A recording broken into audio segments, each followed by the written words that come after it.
son como un servicio de educación gratuita de eFly Academy.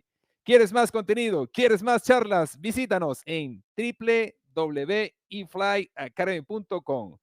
Bienvenidos todos, bienvenidos por supuesto a Carlos, César, Daniel, Jessica, Pablo, bienvenidos todos.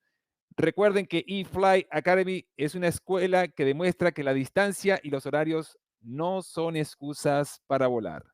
Tenemos piloto privado, piloto comercial, cursos de vuelo por instrumento, cursos de multimotores, cursos de inglés en la aviación. También hay cursos de aviación para todos, que es abierto, aviación avanzada para otros sistemas y tenemos cursos de otras aeronaves. Es importante que contactes con nuestro asesor académico en el más 506 85 74 49 49 en toda Latinoamérica. También nos puedes llamar desde los Estados Unidos hasta Argentina. El día de hoy tenemos un tema bien interesante que corresponde a diferenciar entre dos tipos de aviones. Vamos a ver que el objetivo de esta clase va enfocado a que se proporcione la comprensión de los aspectos claves de característica de rendimiento, requisitos de licencia, costo de entrenamiento, consideraciones finales y generales para diferenciar entre un single engine y un multi-engine, entre monomotor y multimotor. Vamos a ver entonces, vamos a pasearnos acá. Por supuesto que dentro de su generalidad, vamos a ver que el monomotor se diferencia con el multimotor, por supuesto, porque el monomotor tiene un solo motor y el multimotor tiene a partir de dos más motores. Vamos a ver acá, dentro del concepto general, podemos ver lo siguiente, que los aviones monomotores, como sabemos, están equipados con un solo motor, son bien comunes en la aviación y suelen ser más sencillos. No son tan complicados en lo que son sus sistemas, son sencillos y son utilizados más que todo para uso personal, uso recreativo y para transporte regional dentro del mismo país. No lo utilizamos, podemos utilizarlo para rutas largas, pero sobre todo para transporte cuando queremos comprar el avión de un lugar a otro. Eso, para eso es que se utiliza ese traslado. ¿Ok? Hemos cruzado las fronteras llevando avión de un lado y llevando avión al otro lado. Pero normalmente esos aviones monomotores están en un sitio y se van de los estados, dentro de las provincias de esos países para ir llevando familiares, entrenamientos para pilotos y otras necesidades que se tengan. Vamos a ver entonces que son este tipo de aeronaves que si lo ves aquí, tiene un solo motor. ¿Ves? Muy sencillo. Aquí tenemos ahora la diferencia con el multimotor o el multi-engine. Aquí tenemos bastante interesante porque estos multi-engine ya son aeronaves mucho más equipadas, tienen dos o más motores y ofrecen este concepto es interesante, el concepto de redundancia. ¿Por qué el concepto de redundancia? Bueno, porque el concepto de redundancia es que se refiere a la duplicación de sistemas críticos en la aeronave, lo que va a aumentar en este caso la seguridad operativa. Si algo falla, el otro va a entrar en funcionamiento. Si un motor falla, voy a tener el otro en funcionamiento. Aquí entra este concepto fundamental en la parte de multimotores. Entonces se emplean muchos más sistemas, tenemos sistemas de antihielo, sistema de presurización, sistema de oxígeno, tenemos sistemas hidráulicos, una cantidad de sistemas que van a empezar a adornar la aeronave porque la va a volver mucho más compleja y porque por supuesto, va a tener un mayor performance. Y esto es lo que vamos a ver, que este multimotor tiene un mayor performance y se utiliza más que todo más para ya, puede ser taxi aéreo, puede ser para corporativo, también para salidas al exterior para otros países.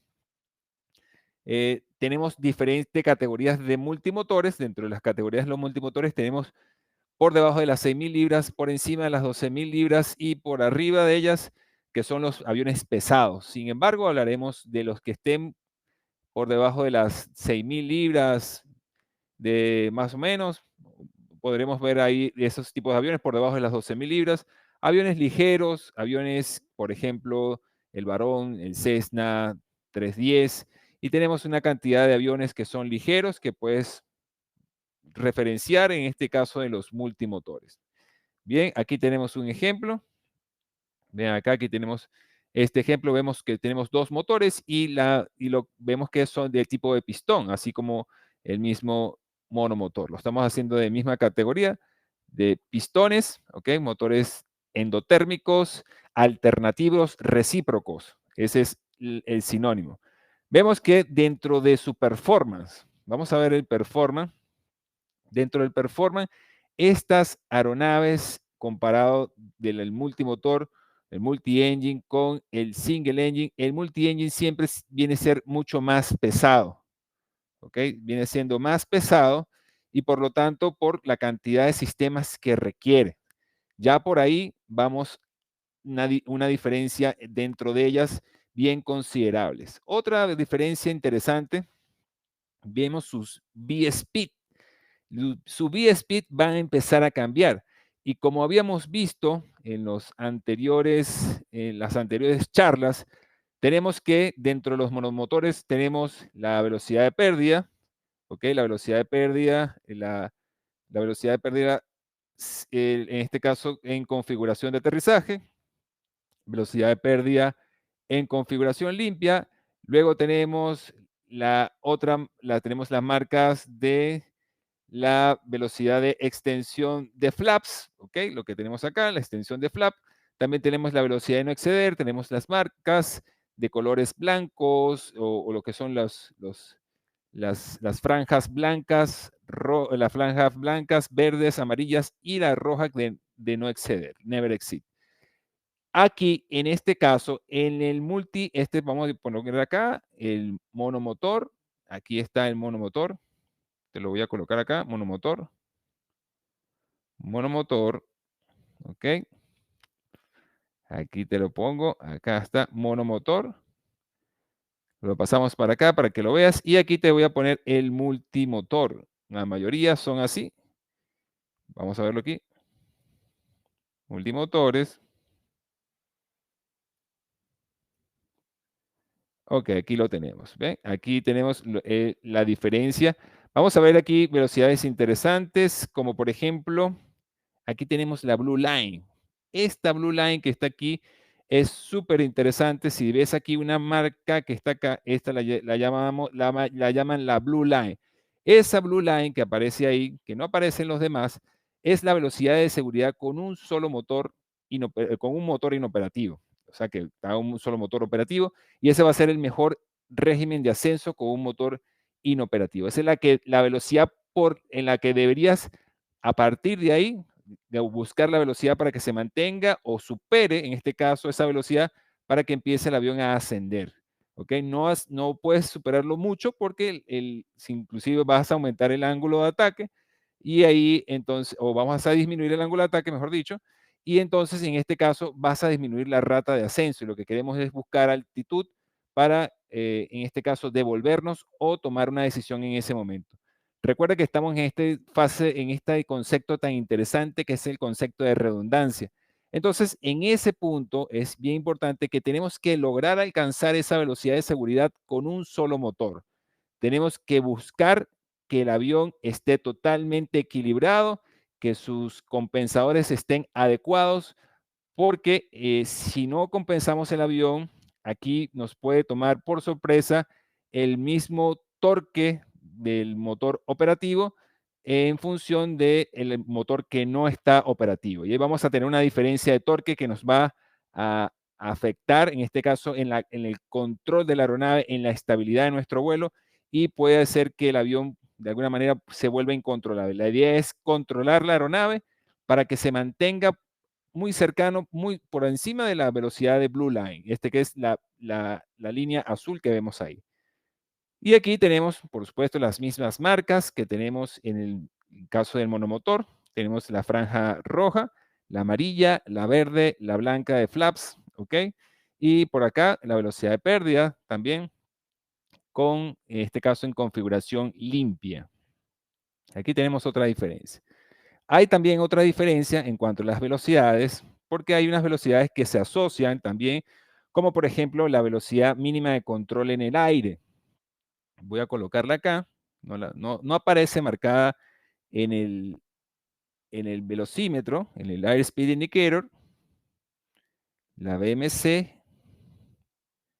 la BMCG y la BMCA. ¿Ok? La velocidad mínima de control en tierra y la velocidad mínima de control en aire. ¿Ok? Ahí la tenemos. Esas dos velocidades son bien importantes a la hora de entender, en este caso, lo que son el performance de los multimotores.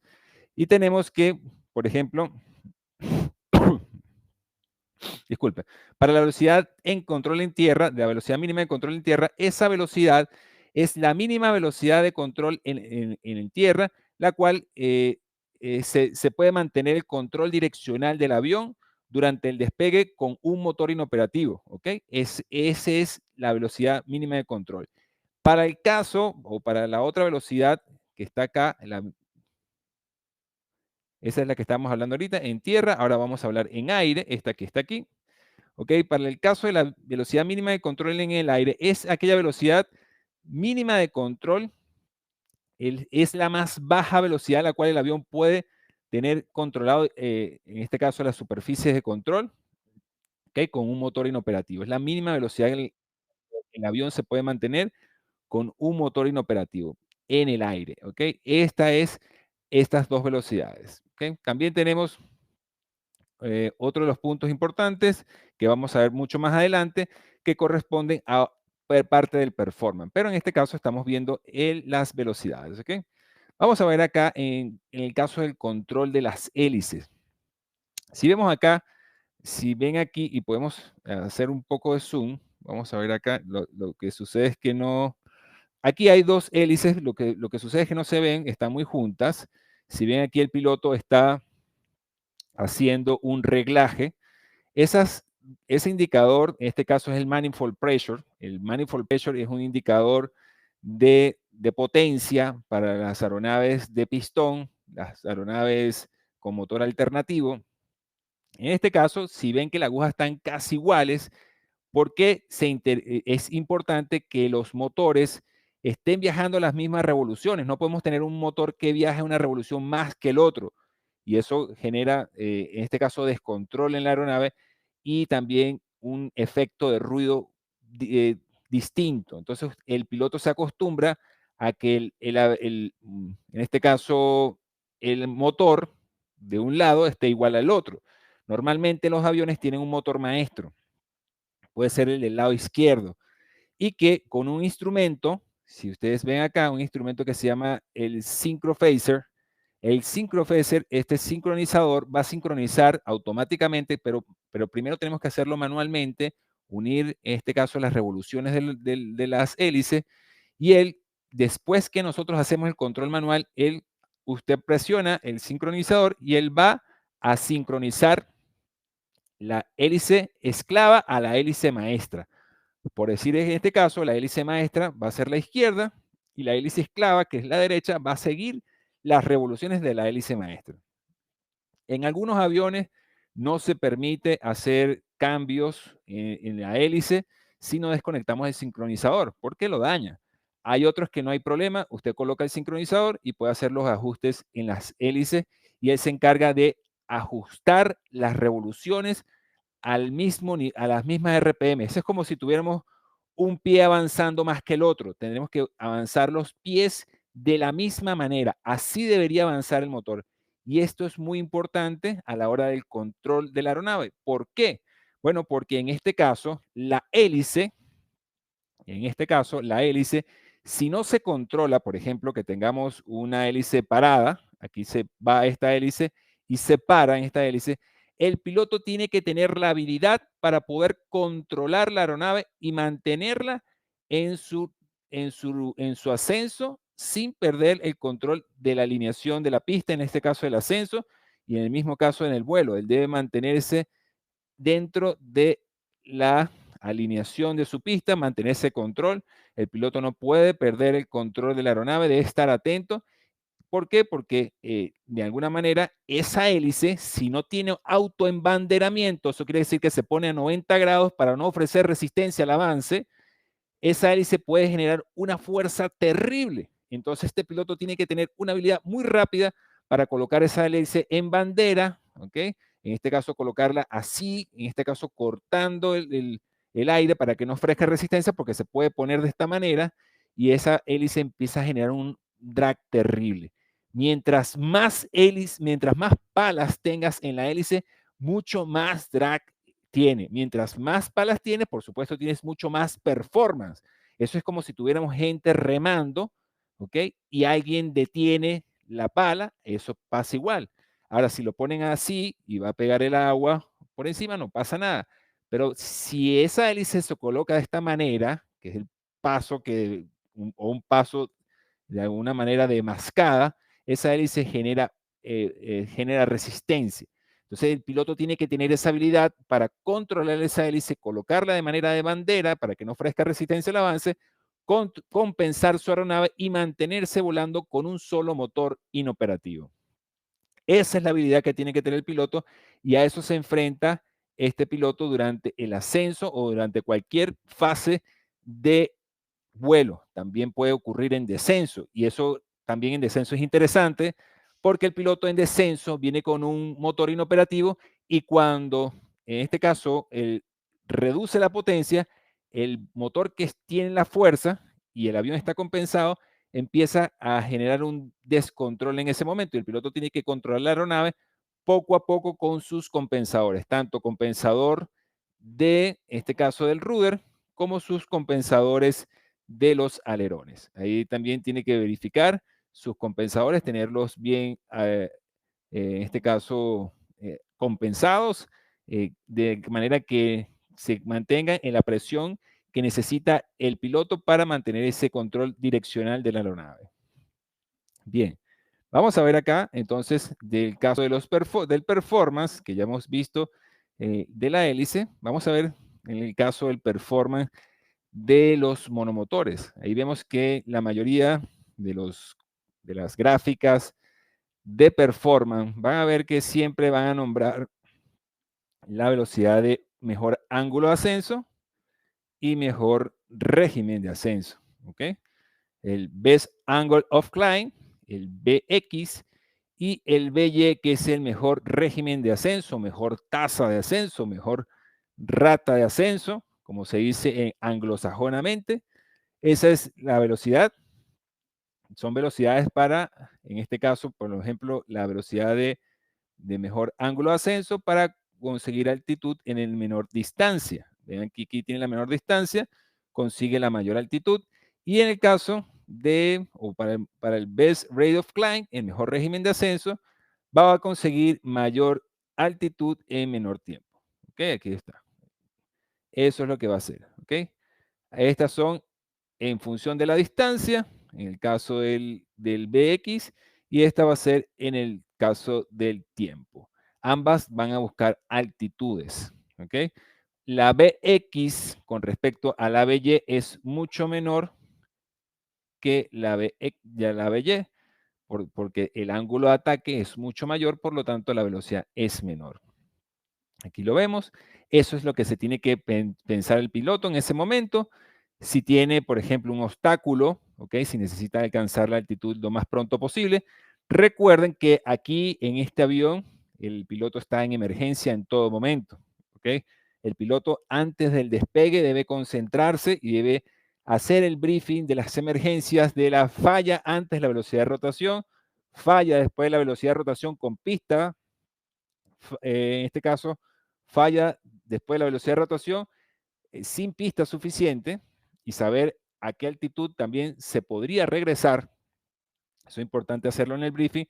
O si no, continuar con la distancia que tiene, en el ángulo que tiene su parabrisas y buscar coordinados si tiene una persona, que si tiene un piloto de seguridad o tiene otra persona, coordinar a dónde va a colocar la aeronave. Ahí es donde el piloto tiene que tomar la decisión de colocar la aeronave, ¿ok? Con su velocidad de planeo, hacer su lista de chequeo de emergencia, en este caso de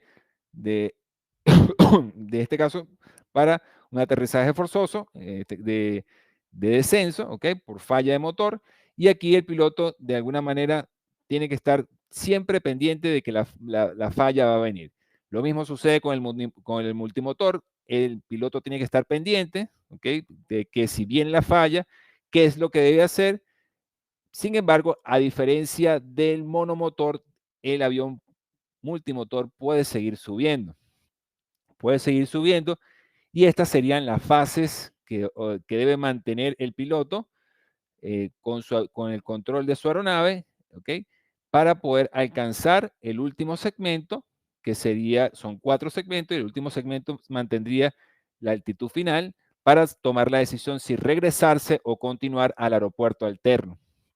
Aquí vemos que él va a seguir subiendo, ¿ok? Aquí están los distintos tiempos, ¿ok? Para el caso de los Light Twin, o son los multimotores ligeros, la primera altitud serían 50 pies, a diferencia de los Heavy, que son 35 pies. Después tendríamos, véanlo aquí está, que son los 35 pies. Después tendríamos, aquí no se ve, vamos a marcarlo otro color. Si cambiamos de color, vamos a ver.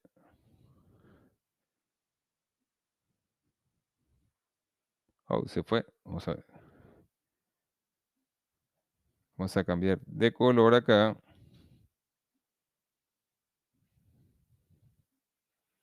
Color blanco. Ok, aquí está. Bien, aquí tenemos que son 35 pies, ¿ok? En el caso de Light Twin son 50 pies. Para buscar, ¿ok? En este caso vean que tiene un tren de aterrizaje. Aquí está el landing gear, que a diferencia de algunos motores que son tren fijo, aquí tendría la fase de retracción, ¿ok? Aquí tendría la fase de retracción y aquí lograría pasar el umbral de pista, ¿ok? En este caso a los 35 pies, el heavy, los 50 pies, el light twin, va a llegar a los 400 pies, va a mantenerse en el segmento de aceleración, va a acelerar y luego va a recoger los flaps, ¿ok? Y en ese momento va a hacer su ascenso para mantenerse en el segmento final, para buscar los 500 pies y tomar la decisión si va a regresar otra vez a la pista que despegó. Aquí está. Este es lo que debe hacer este avión, ¿ok? Y para este Light Twin debería cruzar el 50 pies en el umbral de pista. Y hay otras velocidades, hay otra también, hay que tomar en cuenta también otros puntos que corresponde a lo que es a la aceleración de parada y a la aceleración de ida. En el caso de la aceleración de parada, el avión debe, en el caso de que se falle un motor, poder darle el máximo potencia en el umbral de pista. Si se va el motor, mantenerse en la pista, tener la capacidad de mantenerse en la pista. Si no, si él decide irse, que ocurra la falla después de la velocidad de rotación, cuando diga B1, BR, él se pueda ir al aire, va a hacer la distancia, lo que se va a hacer la aceleración de ida o la accelerate go, donde él va a tener que ir y va a tener que cruzar el umbral a los 50 pies o a los 35, de acuerdo a si es light twin o heavy multi-engine. Ahí tienes esa diferencia que debes estar atento. Como hemos dicho, seguir la blue line, la velocidad de seguridad, para mantener, en este caso, la seguridad del control de la aeronave. Ahora, para la obtención de licencia. Para la obtención de licencia, single engine, multi-engine son habilitaciones. La primera habilitación que recibe el piloto va a ser la de single engine. Por supuesto, se va a entrenar un avión menos costoso, un avión más sencillo, donde el piloto se va a enfrentar a esas 40 horas como piloto privado o más de 40 horas, de acuerdo a lo que sea la regulación de cada país, y él se va a entrenar en ese avión. Lo que sí pide la regulación es que te mantengas como por lo menos 10 horas de entrenamiento en el tipo de aeronave. Por supuesto que te puedes entrenar en un multimotor, pero va a ser un poco más difícil y va a ser mucho más costoso. A diferencia del precio de un single engine de entrenamiento, un multi-engine, estamos hablando del doble del precio. Si sería, por ejemplo, $250, tendríamos 500 o $600 el multimotor. Entonces, para eso es importante que empieces con lo más sencillo, que sería single engine, aunque hay personas que tienen sus propios aviones y ellos de una vez pueden empezar a entrenar en los multi-engine. Ellos no hay problema, puedes entrenar en tu multi-engine si lo tienes. Si tienes la posibilidad, eso sería excelente. Ahora, ¿cuándo vendría interesante tener la licencia de multimotor?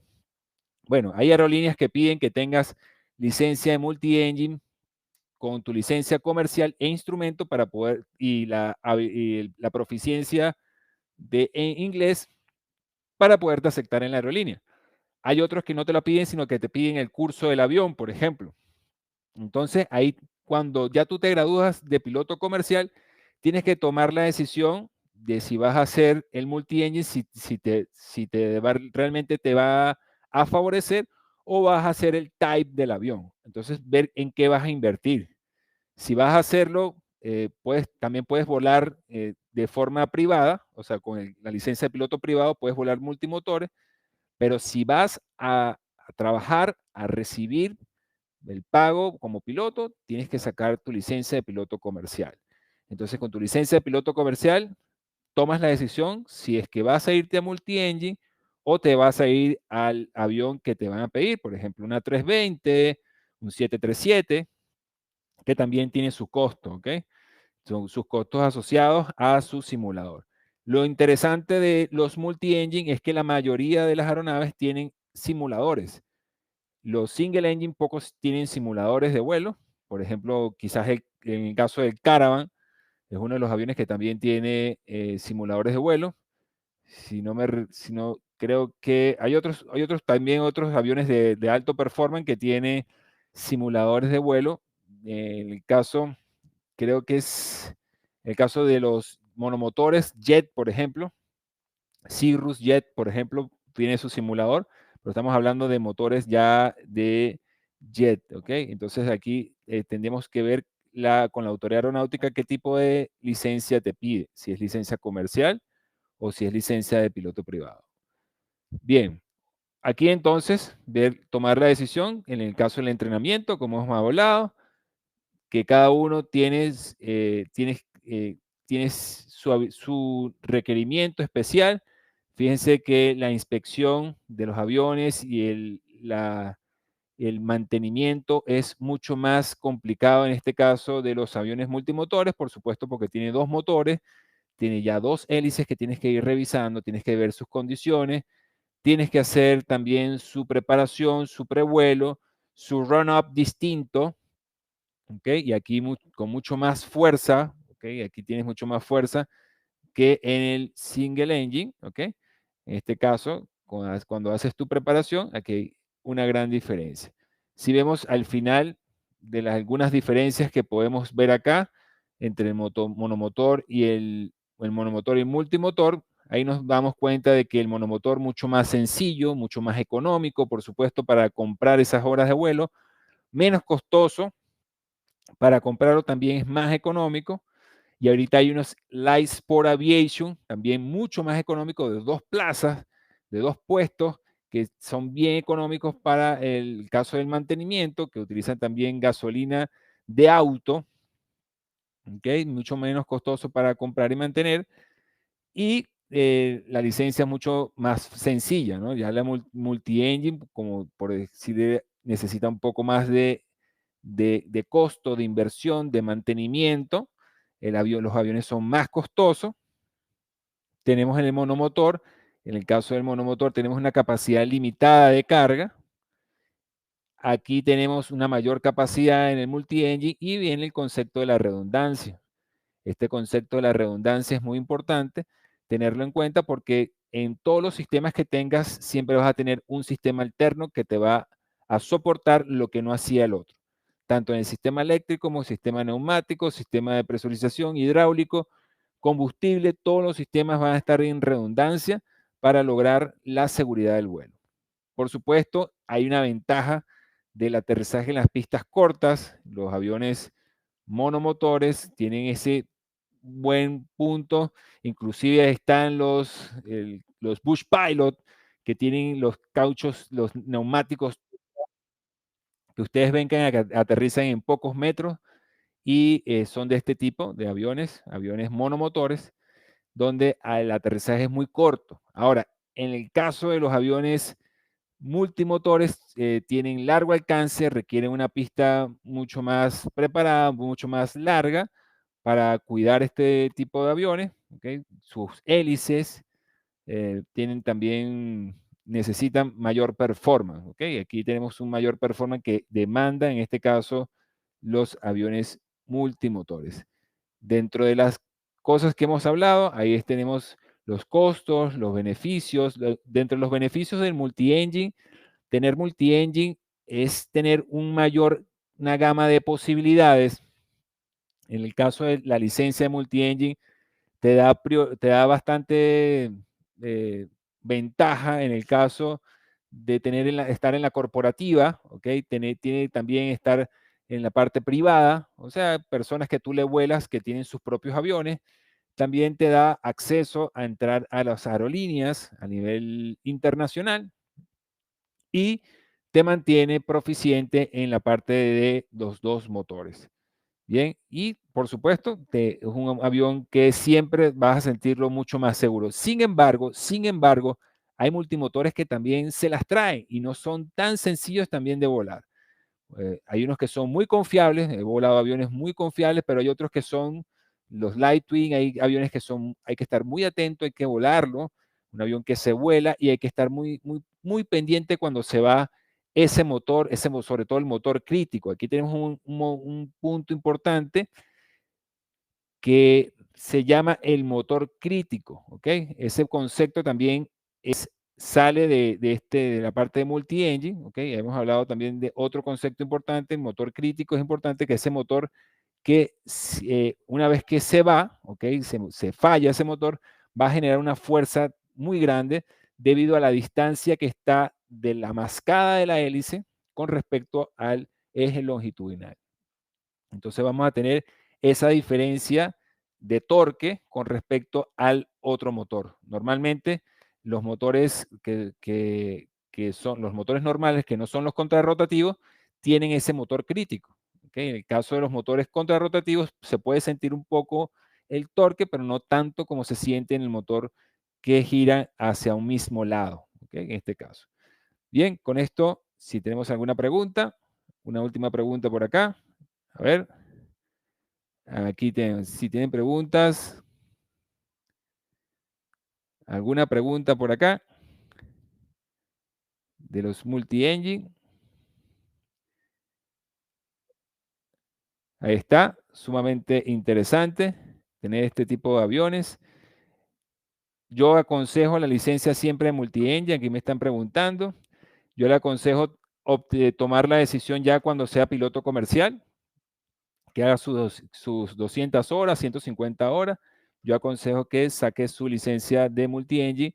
Ya si el type no le parece interesante, no le gustaría ir a la aerolínea, quisiera estar en algo más corporativo, privado, necesitaría estar en esa aviación, yo le recomiendo que se vaya a la parte de multimotores.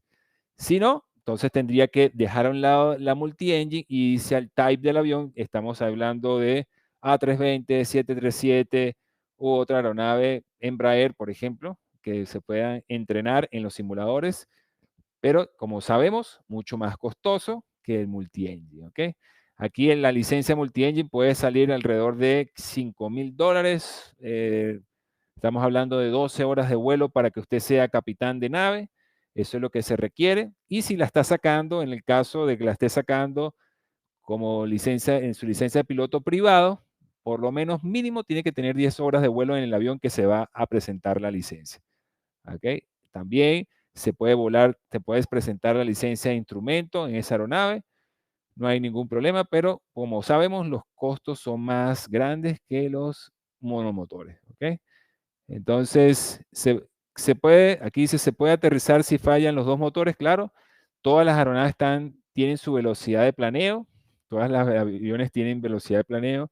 Si falla ambos motores, por supuesto que es muy poco probable. Para que falle ambos motores tiene que haber varias condiciones. Uno, que en el caso de que el avión no haya tenido el combustible suficiente para llegar. Otro, que tenga combustible contaminado. Otro que falle, que haya entrado, por ejemplo, en un área en este caso, de cenizas volcánicas, ¿ok? Por decirlo, que se haya tragado eso. En el caso de los que son, por ejemplo, las turbinas, pero los pistones, sin embargo, podrían seguir avanzando. Es muy poco probable que ambos motores estén, en este caso, que fallen. Entonces, dentro de las posibilidades, si ambos motores fallan, entonces sí, tendremos que aplicar la velocidad de planeo y volar igualmente como aprendimos en el monomotor, como aprendimos en ese avión con un solo motor, hacer nuestro planeo, tomar, en este caso, no, buscar el punto e irnos directamente al punto, el punto mejor para hacer un aterrizaje, declarar la emergencia y prepararnos para, en este caso, para el aterrizaje forzoso. Eso sería lo más interesante de que ocurra en esa última, que sería la última causa que le sucedería a este caso de los multimotores, porque los multimotores están para eso, ¿ok? Sin embargo, no está de más siempre entrenarse en su planeo, amerizaje también, como el caso del río Hudson, donde le fallaron ambos motores por el impacto de pájaro, eso también puede ocurrir, un bear strike, un bear ingestion también, en este caso, puede ocurrir, pero siempre estar alerta, repasando el briefing de las emergencias antes del despegue, haciendo el acuerdo con su piloto, con un buen CRM, eso puede ir perfectamente a donde se tenga que aterrizar. Hay pilotos que han aterrizado perfecto, ¿ok? Por hacer su briefing que corresponde, su preparación, su entrenamiento, actuar con su proficiencia, y ahí no hay ningún problema. Entonces, para eso está el entrenamiento en estos aviones. Si no tenemos nada, entonces gracias por participar, gracias por estar con nosotros y no olvides seguirnos por nuestras redes sociales y visitarnos en www.eflyacademy.com. Nos vamos a ver con más temas. Hasta luego y no dejes de aprender. Chao, chao.